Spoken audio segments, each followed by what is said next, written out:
أعوذ بالله من الشيطان الرجيم بسم الله الرحمن الرحیم۔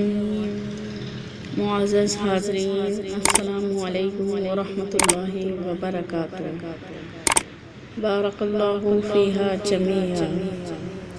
آج ہم جانیں گے کہ اخلاص کسے کہتے ہیں، اخلاص کی طاقت اور قوت کیا ہے۔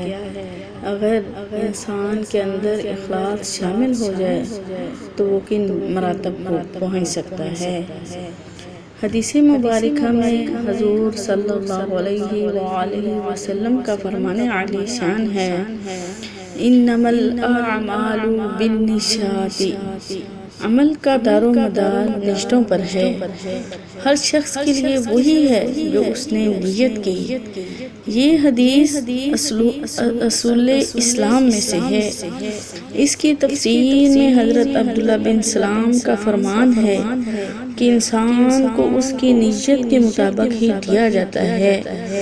اخلاص نام ہے بندے کے ظاہر و باطن میں یکساں ہونے کا۔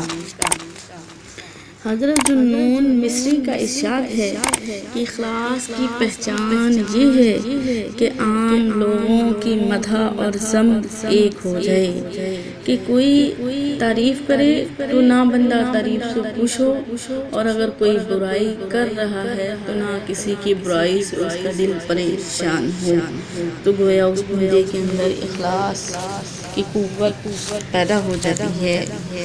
حجت الاسلام امام غزالی رحمۃ اللہ علیہ نے احیاء العلوم میں ذکر کیا کہ ایک عابد و زاہد کو معلوم ہوا کہ کچھ لوگ باہر جنگل میں ایک درخت کی پرستش و پوجا کرتے ہیں۔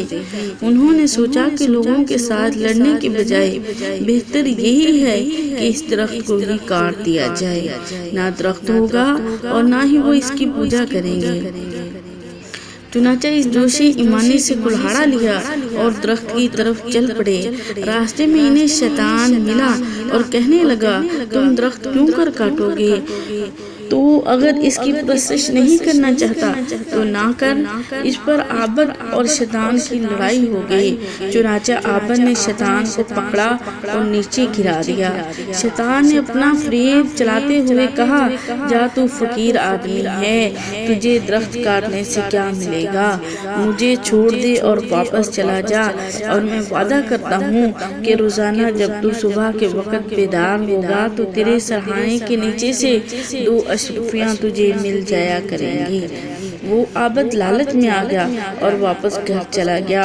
رات کو سویا، صبح کو اٹھا تو وعدے کے مطابق 2 اشرفیاں مل گئیں۔ دوسری رات پھر 2 اشرفیاں مل گئی۔ جب تیسری صبح ہوئی تو اشرفیاں ملنا بند ہو گئیں۔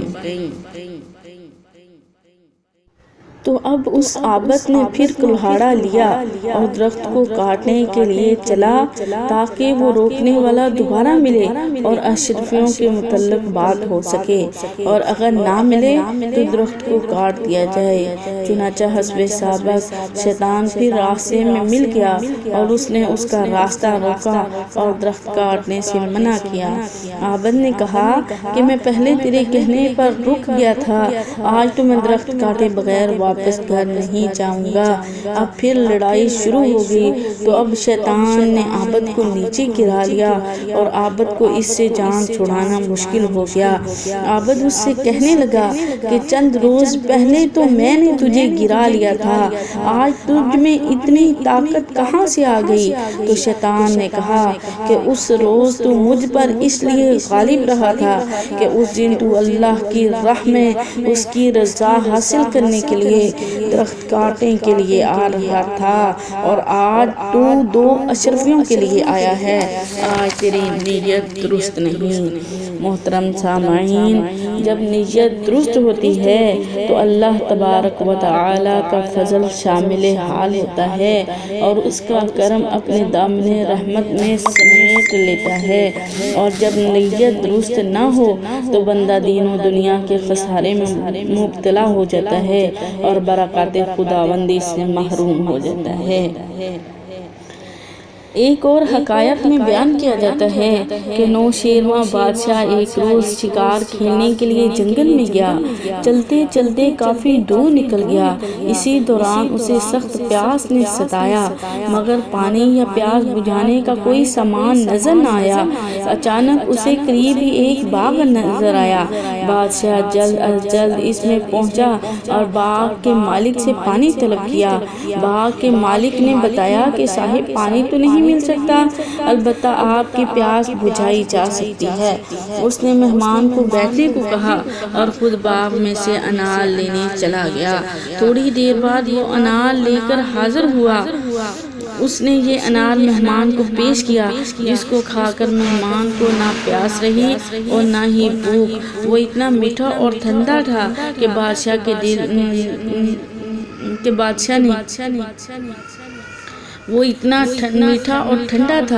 بادشاہ نے اپنے دل میں اس باغ کا فیصلہ کیا کہ یہ باغ ہم اس سے خود لے لیں گے، کیونکہ بادشاہ نے اس سے قبل اتنے میٹھے انار کبھی نہیں کھائے تھے۔ بادشاہ نے باغ کے مالک سے دوبارہ کہا کہ وہ ایک اور انار کھلائے۔ باغ کا مالک دوبارہ جا کر پہلے والے درخت سے ایک اچھا سا انار توڑ لایا اور اپنے مہمان کو پیش کر دیا۔ اب کہ جب بادشاہ انار کھانے لگا تو وہ بہت ہی ترش اور بد ذائقہ تھا۔ مہمان نے مرا سا منہ بنایا اور باغ کے مالک سے کہا کہ یہ انار کہاں سے لائے ہو؟ تو باغ والے نے بتایا یہ انار بھی اسی درخت کا ہے جس سے پہلا انار لایا تھا۔ بادشاہ نے کہا پھر یہ اتنا ترش اور بد ذائقہ کیوں ہے؟ اس کا ذائقہ کیوں بدل گیا؟ باغ کے مالک نے کہا معلوم ہوتا ہے کہ آپ کی نیت بدل گئی ہے۔ دل دریا سمندروں ڈونگے، کون دلاں دیاں جانے ہو، وچ بیڑے وچ جیڑے وچ ونج مہانے ہو، 14 طبق دے اندر تانبو وانگو تانے ہو، جو دل دا محرم ہوئے باہو، او ہوئی رب پہچانے۔